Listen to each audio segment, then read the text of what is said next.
te ñu may dégg lu ma wax ma koy digalaat fii dama ne lu ñuy wooyee contrat d'autre mooy ci gàttal ñu signé pour mën a organiser Jeux olympiques de la jeunesse ci contrat d'autre boobu ñoom waa comité national olympique sportif sénégalais ñoom bokkuñu si te ñu may dégg mairie de Dakar moo signé état du Sénégal moo signé ak comité international olympique ñoom ñoo signé ñoom ñoo signé donc ñu fi nekk tey di wax ma bëggoon leen ko xamal ñoom signé wuñu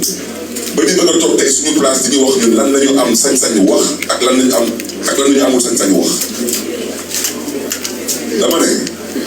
lu ma wax du dégg dama ne ville mooy candidaté moo tax ngeen di dégg ay Paris 2024 ay Dakar 2026 mosu leen dégg France 2024 wala Sénégal 2026 lenn rek laa wax dama bëgg a xam lan mooy doon héritage yu Dakar 2026 te ñu bàyyi di nekk fii ñu leen di wax ay waxu héritage ñu ñuy woy ci ay daf yëngal nga jël piscine olympique nga defaraat ko bu héritage piscine olympique balaa ngeen di ko tëj da doon fonctionner ngeen jël stade Iba Mar Diop tëj ko ne da ngeen di ko defaraat bu héritage balaa ngeen di ko tëj stade Iba Mar da doon fonctionner mënuñu nangu ngeen am 80 milliards mooy 112 millions d'euros ginnaaw yàlla signature wu maire de Dakar moo tax ngeen am ko keneen joxu leen ko du président de la République du Sénégal du keneen maire de Dakar jamono yooyu moo nekkoon Khalifa Sall ci kaso gi dañ ko fekk mu signé parce que dafa amul luñ ko jaayoon dañ ko ne soo nangoo candidaté pour que Dakar mën a dalal Jeux olympiques de la jeunesse Dakar dina am lii ak lii moom la ñuy woowee l'héritage des Jeux olympiques ñu may dégg su may demee tey Paris ngeen xool organiser nañu fa Jeux olympiques de Paris 2024 am nañ fa piscine olympique bu bees poul bu xam Paris ngay dawal ci périph bi di nga gis piscine bi mi ngi jàkkaarloo ak Stade de France nekk nag ay centaines de millions d'euros lu ñu doon wooyee ñoom le village olympique dañ ko transformé mu nekk ay logements sociaux ñaata ligne de métro ñaata ligne de tramway ñaata tali ñaata ñoom la jot a am ci organisation des Jeux olympiques de Paris ma bëggoon tamit leeral tamit lenn naam Jeux olympiques de la jeunesse Dakar 2026 Dakar dina accueillir Saly dina accueillir wante du Saly moo candidaté kenn waxu fi ay waxu Saly 2026 dañu wax waxu Dakar 2026 am na lu ma mënul nangu mënuma nangu maire de Dakar candidaté ba ñooñu teg seen loxo ci 80 milliards la wax 80 milliards mooy 112 millions d'euros taxaw ne dañuy dépenser 20 milliards ci ay billets d'avion ak ci ay lekk wante Dakar bii duñ fi tabax duñ fi teg benn brique du ma ko nangu ñoom nag suñu jàppee ni nag Barthélémy Dias nekkatul maire de Dakar lu leen neex mën nañ ko def dañuy nax seen bopp fu ma nar a dem dinaa xam naa ko te lu ma fa nar a wax xam naa ko fu ma nar a dem su ma fa naree làkk tubaab kooku moom mën nañ ma ko bàyyi te ñu ma nar a dégg dinañ ma dégg fu ma nar a dem su ma fa nar a làkk anglais mën nañ ma ko bàyyi tamit ñu ma nar a dégg dinañ ma dégg parce que man xam naa naka le monde olympique bi di fonctionner monde olympique bi ñoom wootewuñu ñoom lu ñu woote parce que ñoom ci gàtt lu ñu woote mooy seen bopp ak seen ay xarit kese ak seen ay intérêt tey amul benn fédération Sénégal amul benn ligue Sénégal du waa nawetaan du amul kenn ku gis boppam ci organisation des Jeux olympiques Dakar 2026 amul su leen neexee nag ñu ne mooy ay nit ñoom ñoo bokk seen gis-gis ñoom ñoo bokk seen konos su leen neexee ñu daal di jéem a nelawal askan bi wante man kenn du ma nelawal parce que dem naa gis naa waxtaan naa ak ay nit dégg naa yow ñetti projet kese lañ la jox te ñetti projet yooyu yëpp ay projet sportif la ñetti projet yooyu yëpp day dugg dans l'esprit des Jeux olympiques de la jeunesse benn bi mooy corniche des HLM ñu ne leen nañ ko aménager mi ngi toll ci 4 milliards et demi suñ ko aménagé parce que tey Dakar benn parcours sportif kese la am mooy corniche ouest bi bu ñëpp xam ma leen loolu su ngeen ko aménagé ñëpp ñuy yeewu ay Grand Dakar ay Biscuiterie ay HLM ay Hann Bel-Air ñooñu dinañ fa mën a ñëw bañ a soxla di dem ba corniche ouest ma leen ñaareel bi mooy lu ñuy woowee boulevard de la Gueule Tapée mooy lu commencé place de l'Obélisque di dem ba Abass Ndao muy traversé commune Médina ak commune Fass Colobane Gueule Tapée ne leen fii am nañ fi projet bu ñuy étudier bu 2 milliards 800 dañ koy liggéey parcours sportif la ñetteel bi mooy extension VDN 3 su ngeen fa demee ci ngoon wala tôt le matin di ngeen gis toute la population de la banlieue de Dakar waa Parcelles Assainies ni ñu fa nekkee di fa pratiquer le sport ñu proposer leen ñetti projet tous les 3 projets des projets sportifs ngeen taxaw ne amul benn projet bu ngeen di financer mais laajte rek ngeen kan ngeen yëpp loolu rek laay laajte wante yéen am ngeen 20 milliards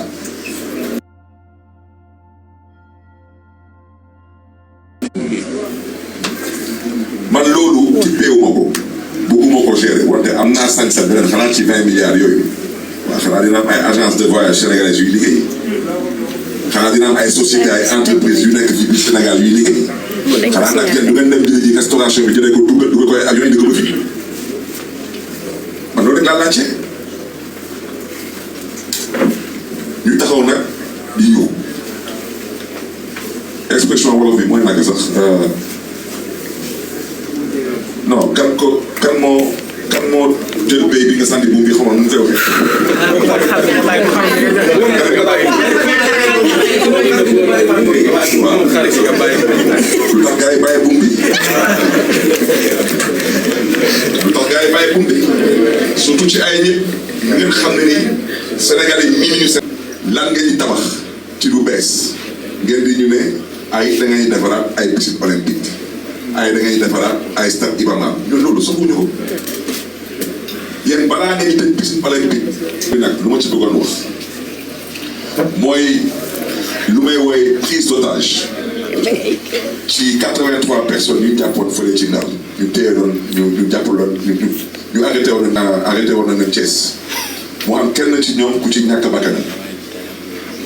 dama ne prise d'otage boobu lu ko waral mooy waa ji rek dama koy woy le petit mec mu ne day mer day fayu ko yàlla may xolu muñ parce que gëmuma que mën na kilifa kooku moo wax gémmiñam suñu nopp mu taxaw ne Sénégal bi ministre de l'intérieur bi ak ministre de la justice bi defuñu seen liggéey dem ba ne ministre de la justice du autorité politique du autorité judiciaire autorité politique la yokkaat ci ne moom su joxee ndigal nu mu ko bëggee noonu lañ koy defee ñëpp dégg nañ ko fi kenn ku fi dégg gars yi daal di jóg pleine campagne kenn mësul gis loolu pleine campagne ñu arrêté convoi mu am 41 convoi ñu arrêté ci benn convoi kese ci benn convoi ñu jàpp ci 83 personnes moom bu muy woote moom mu doon woote mooy 400 boobu balaa ñuy jàpp 80 personnes Macky Sall def na quasiment at ak genn wàll balaa mu jàpp 80 personnes moom ci benn bés ci benn guddi ci benn bërëb mu jàpp fa 83 personnes ci maa tey amul kenn ku fi gis vidéo Saint-Louis ay nit di xeex ay nit yor ay gànnaay di kañ ay nit kenn gisu ko wante yéen ñëpp gis ngeen fii ay vidéo fële ci Koungheul gis ngeen ay fetel gis ngeen ay xeetu gànnaay yu ne jàpp ñu fa kenn toj nañ fa ay kër yàq nañ fa alalu jàpp ñu fa kenn yéen ñëpp gis ngeen lu fi jotoon xew ci siège wu taxawu Sénégal di këru Khalifa Sall ñu daal kër gi jàpp ñu kenn en pleine campagne yéen ñëpp gis ngeen ay samba booy ñëw su ma buntu kër di fa yàq ay rond point jàpp ñu kenn gis ngeen petit mec boobu nag laa bëgg a waxal nee naa la di nga sëgg di nga bëri te dinañ jokkoo incha allah yàggatul comme da ngay fokkati soo paree fokkati député nga pare fokkati mairie nga ñëw nag ñu sëgg parce que yéen a bëri nee naa la dundu ma la te faale wu ma parce que xam naa Sénégalais nag dinañ la xam yàggatul parce que doo waxkatu dëkk da nga tëlee te mënoo waaw ñuy fooy seen xel yi nag nañu continuer di fooy seen xel yi wante xiif kenn du ko lekk te yàggatul la waaw xaw ma projet bi léegi ngeen xam nag mooy projet su ngeen yow du ngeen gis ndekki di ngeen xam est-ce que projet am na wala ay dëpp kees bi am du ma sax wax ci ay waxu ay xaalis bi ñu jël di ko séddoo seen biir parce que loolu c'est un détournement de deniers publics. Détournement de deniers publics, il n'y a pas de prescription. Il ne faut pas que suba mu am alternance ñu ne non ñu dañuy fayandu non fii amul vengeance ku def lu baax ñu tàccu la ne def ko lu baax wàccee yoon suñ ci eggee di nga dem wuy yoon parce que tey kan moo fi indemniser Auchan kan moo fi indemniser tey Total kan moo fi indemniser tey Eiffage kan moo fi indemniser tey ancien ministre Mactar Ba ni taal këram taal ay oto ñu ne nag dañuy dem indemniser ay nit soi-disant parce que dañu àndoon ak benn parti politique. Je dis que ceux qui l'ont fait répondront de leurs actes. yàggatul def leen neex rek da leen di daas rek di dem da ngeen xam ne suñ ci eggee lu yàlla santaane ba def julli ji vous pensez que dañ leen fal pour ngeen nekk fii di fokkati ay poste député ak ay maire vous trompez lourdement donc ñooñu dañ leen di massuwu seen mbokk yi parce que dañ leen di jaay doole ñoom lu ñu namoon ci loolu yëpp mooy jàpp Barthélémy Dias fële ci àllukaay yàlla def ci sutura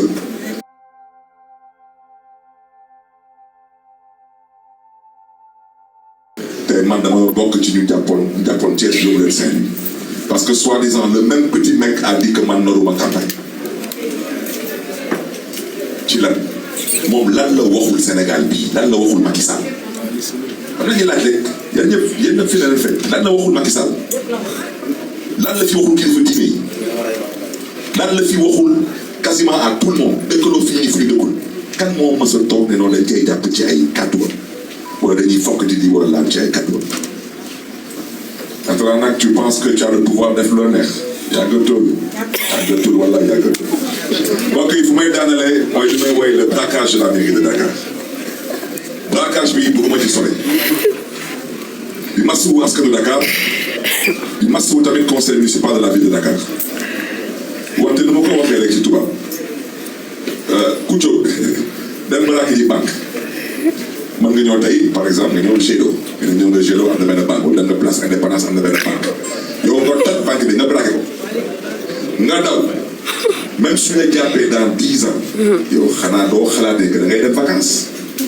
man noonu rek laa bëggoon wax bëggoon dalal xelu nit ñi te di ko waxaat damay bañ ëllëg ñu ne ñii dañuy fayantoo wala ñii parce que Sénégal mootul continuer ci lii yor nguur foog ni lu la neex def lu la neex wax mënutul continuer dëkk bu amul justice mënutul continuer lu ëpp 80 personnes ñàkk nañ seen bakkan pour dernière alternance parce que justice da doon fooyee yoon di jalgati le droit tey on a une autre certaine justice bu jàppee ne que ci gàttal ndigal bu ñu leen jox dañ koy exécuter xam ngeen du question de sax loi du question de ku jàng ak ku jàngul question de bon sens la mu leen gis lu mel ni préfet laa wax man xewuma kenn bante préfet taxaw ne maire bi man maa koy révoqué mënul nekk adjoint en plus au préfet mooy comme tey su leen waxoon tey ci gàttal gouverneur mën na jëlee président de la République fu mu nekk kooku soxlawul nit di jàng bu xam ne mënul nekk mais comme ñoom dañu jàpp ni que tey ñoom ñoo yor nguur gi dañuy def lu leen neex ma bëgg a wax ci leer dafa ci lu xuloo ak kenn damaa ne lii braquage la képp ku ci dugal loxoom ci braquage bi ëllëg suñ ci eggee ci jàmm ak salaam di ngeen xam ne lu yàlla santaane mooy dem julli maa ngi leen di gërëm di leen